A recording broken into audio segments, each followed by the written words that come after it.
Today, I am going to talk about urban biodiversity. As you all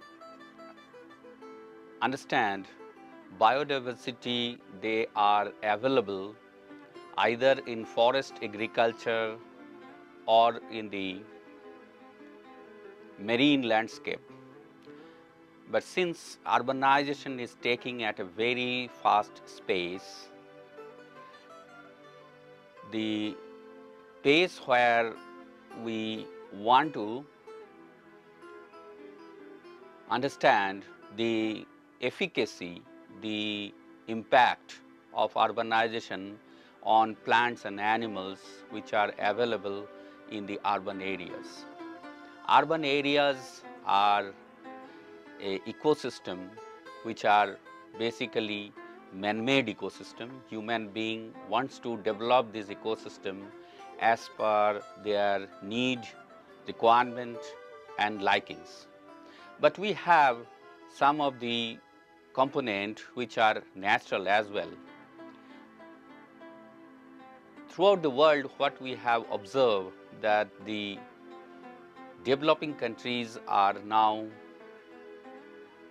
moving very faster pace to convert their rural peri-urban areas into urban area. And a big challenge before us, how the urban biodiversity could be saved, nurtured, and we do the conservation strategy. Urban biodiversity covers plant, animal species. They are available in different urban habitat. And here biodiversity covers the variety and variability of plants, animal and other species which are important component of any ecosystem. We have observed the changes are happening in urban areas which bring several different types of opportunities for the economics. But there are problems related to social and also biological aspects.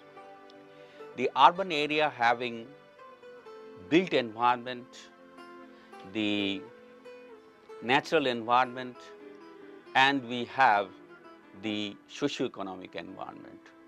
The natural environment which provides opportunity for hundreds of plants and animals to get their habitat proper so that there is good interaction with the human being. But what is happening over the years, the urban areas, we have lots of development due to the building and infrastructure. We are creating beautiful road system, airports and shopping malls.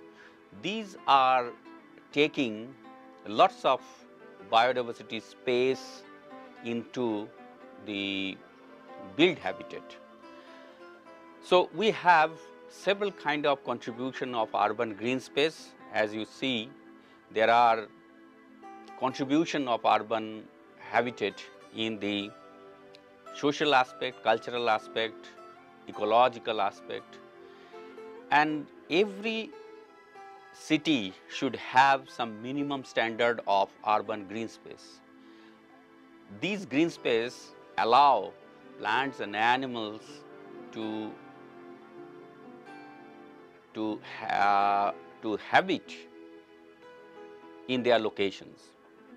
If you see the urbanization process in India, to 1901, we had 11% of urban areas in India, and go on increasing. 2001 we had 28%, 2011 35.6%, and in latest 2018, we have around 41% of area covered under urban area. So, the challenge before us, it is estimated by 2030, almost about 50% area will be covered under the urban in our country. Urban areas, if we allow the industrial growth or economic growth, and simultaneously we take care about our biodiversity, then people who like the kind of landscape where they stay, where they interact, their social, ecological and spiritual aspects getting benefited out of biodiversity. There is a different effect which are positive mostly with human being due to biodiversity. And biodiversity give the solace, the peace and tranquility with the kind of habitat it provides. It reduces the anxiety, it reduces the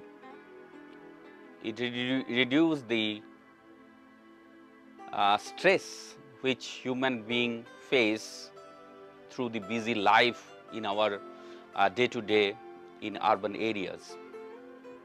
In urban areas, the infrastructure and then the urban biodiversities are having a kind of relationship which are classified under ecological, recreational and the natural ecosystem functions, which cover in different kind of habitats. Now, in the urban ecosystem, we have 4 different ecosystem habitat. Like we have built habitat, where most of the roads, buildings, shopping malls. Then we have waste habitat. Waste habitat, the waste we generate, there are certain industrial impacts in urban areas which are brown fields, but we have aquatic habitat as well. They are the best place for biodiversity. It consider river system, it consider wetlands, lakes and reservoirs which are having lots of biodiversity in place within the urban area. And other than that, we have green habitat.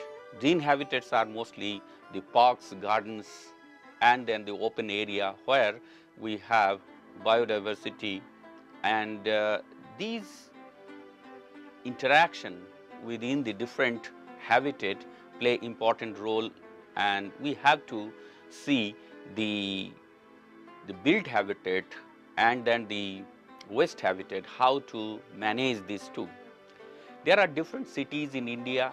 If we compare that, some of the cities are well planned, biodiversity taken very carefully, like the city of Chandigarh, where you have about 49% of the area is under green cover, whereas in Delhi we have about 21% area is covered under green cover.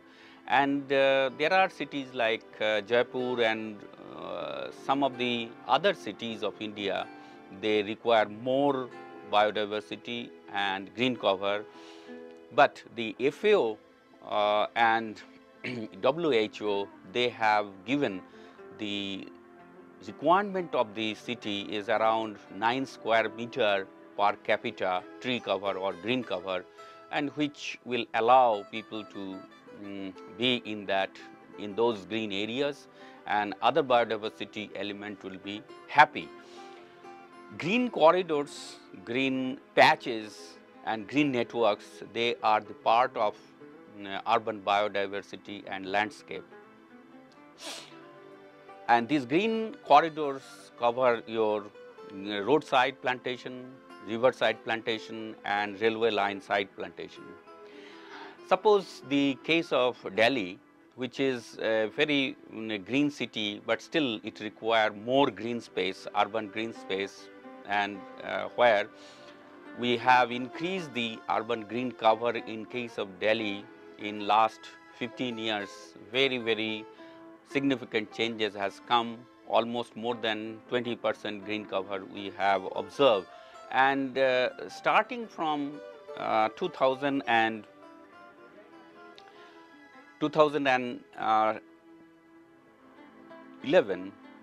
after the Commonwealth Game, Delhi has improved lot of schemes and implementation plan for urban greening, and we can see the Lutyens Delhi, which is planned long back during the time of Lutyens, Sir Lutyens. The broad roads, the indigenous tree species planted at the time of British time, so they are still very important landmarks for Delhi, and people feel that these areas are covering lot of biodiversity and aesthetically also great.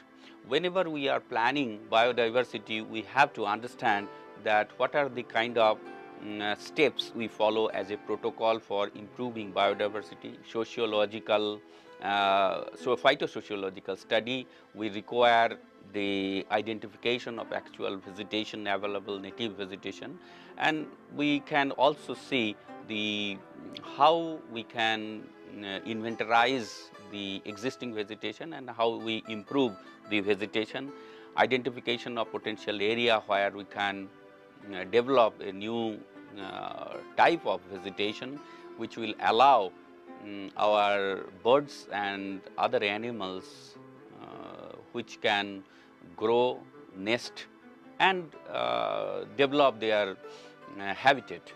So ecological basis for the selection of the species is very important.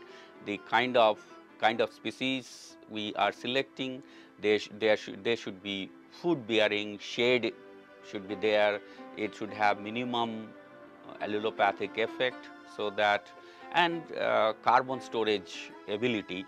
So these are the and also local community, they get some benefit out of that, like they are herbal components, herbal medicinal usages.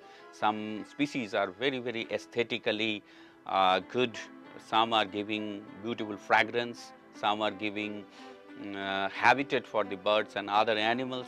So by that way, when we are selecting some species for biodiversity enhancement, we have to see the choice of species. That's why important, because of what kind of temperature, what kind of rainfall available, what is the soil condition of that area, these are considered.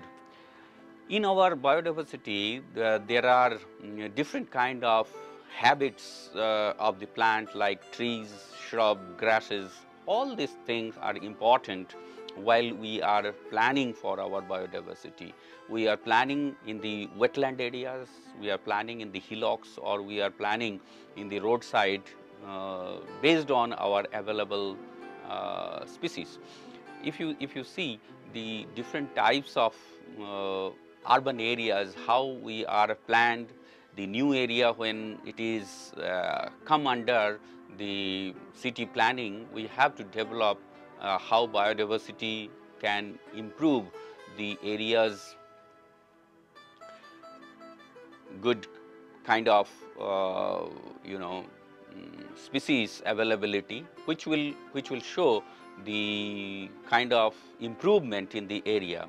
And we also see the participation of local people, inhabitant of that area. And what we have observed, that there are different types of flowering plants we can create, yellow flowered species or red flowered species or purple colored species. These provide a very good avenue plantations are created. The urban areas are providing lots of uh, lots of benefit in reference to controlling pollution, PM 2.5 or PM 10. These are very emerging problem in cities, and trees can provide the benefit for carbon sequestration, and the emission of dust and pollution can be controlled through that. And the benefits we get from aesthetically in different infrastructure like flyovers, metro, below the metro, in the roadside, and which are used by the local community for their small business. So it provide livelihoods under tree, and we can also see that the different types of hillocks, different type of areas, like you have species which are good in case of maybe roadside, but there are areas which are say hilly areas, there are areas which are industrial areas. We have to select how they should be planted. And in biodiversity, the local people can be involved for creation of urban biodiversity register with the involvement of their people, residents. Their knowledge can be documented, and we can create a biodiversity register, which is the latest development. Under the Biological Diversity Act 2002, this is suggested that to reduce the threats of biodiversity, we can develop a biodiversity register, and we can involve with the municipalities, corporations to bring species which are suitable to the area and giving space in the habitat for development of urban biodiversity. So we need to develop a kind of register which will cover the different types of available species, their season, their benefit, and their management, how they could be planned for future. So biodiversity register is used as a tool for biodiversity documentation, inventorization, and this could be given a different types of characteristics or attribute which are required for any planning. And what we observe that human rights, we have Human Rights Day, we have for the animals also we have Animal Rights Day, but we don't have for trees. And in cities, trees are planted, but it is badly managed. It is sometimes cemented, sometimes the fencings are not properly done. So when we are planting, we have to see how we are managing those trees after plantation. Their survival, their spacing, their selection should be very important, and we have to see, we have to use our knowledge and consulting the expert who have the knowledge, not like that whatever the stock available you can go for plantation of. And what we see that there are different kind of threats in biodiversity. Those are important to observe, like we have change in the habitat pattern. What we see, that's the impact it is coming. Then climate change, most of the cities, due to emission, carbon emission, due to pollution and vehicle movement, lots of climatic problems are there. Effect is there, temperature is rising. We have the heat island effect in the urban area. This could be reduced if we have a good biodiversity in the area. There are threats for the invasives, some of the invasives like we have prosopis in certain places, lantana, they are invading. So we have to see how to reduce these. Over exploitation of the biodiversity is also important, and then the last is the, as I said, pollution. There are different kind of gas, different dust pollution, even the sound pollution are affected, and then the river pollution, river water pollution. And there are different kind of organization who can give support for biodiversity development. Government organization, NGOs, they can play a very important role as a civil society organization. The eco clubs are taking up.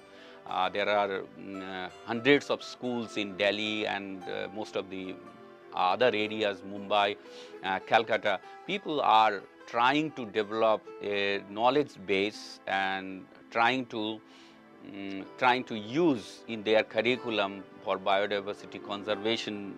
And we see now lots of corporates are taking interest under their corporate social responsibility schemes and for managing biodiversity areas through plantation, through conservation area, through biodiversity park. We are trying to develop biodiversity park, and we require to see that people's voice should be heard.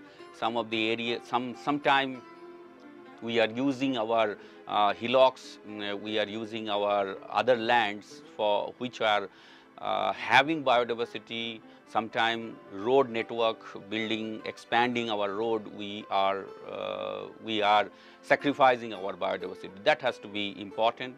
But there are several now initiatives are coming up, like several innovations, rooftop garden or terrace garden, hydroponics. Now in the urban areas also, expansion of agriculture is very good trend. Some of the areas they are doing the different types of vegetable species in their roof terrace. Also, this could be a kind of scope for green building to reduce the heat through green building, green walls. We have several now biodiversity park we have created, like in Delhi we have Yamuna Biodiversity Park, Aravali Biodiversity Park. They are giving lots of benefit for biodiversity improvement, conservation and restoration. And we have some of the examples, like in Jenny Butchert Garden. This was in 1909. This was created in the abandoned mine area. So now this is a very important area people visit in Canada, and which has got a beautiful, excellent the landscape. And so such landscape could be created, which will attract not only birds and animals. This will create a human being, and people can appreciate, people can get benefit out of this place.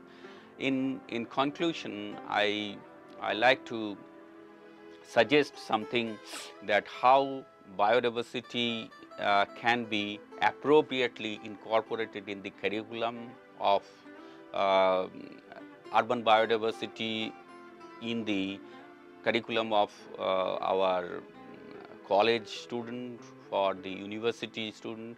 And there are several campuses which are good in biodiversity, so we can improve the institutional campuses. We can, the Indian economy is growing very fast, but we have to keep eyes on this environmental component. We should not ignore the environment, and particularly biodiversity available. We have to keep balance, and there is a lot of opportunity in our smart city planning, which Government of India planned for 100 cities to develop in our country. So where biodiversity planning is very much important in smart city program. Other than that, we have the governance system. So governance system, under that several kind of departments, institutions and corporates could be invited for their participation in development of biodiversity.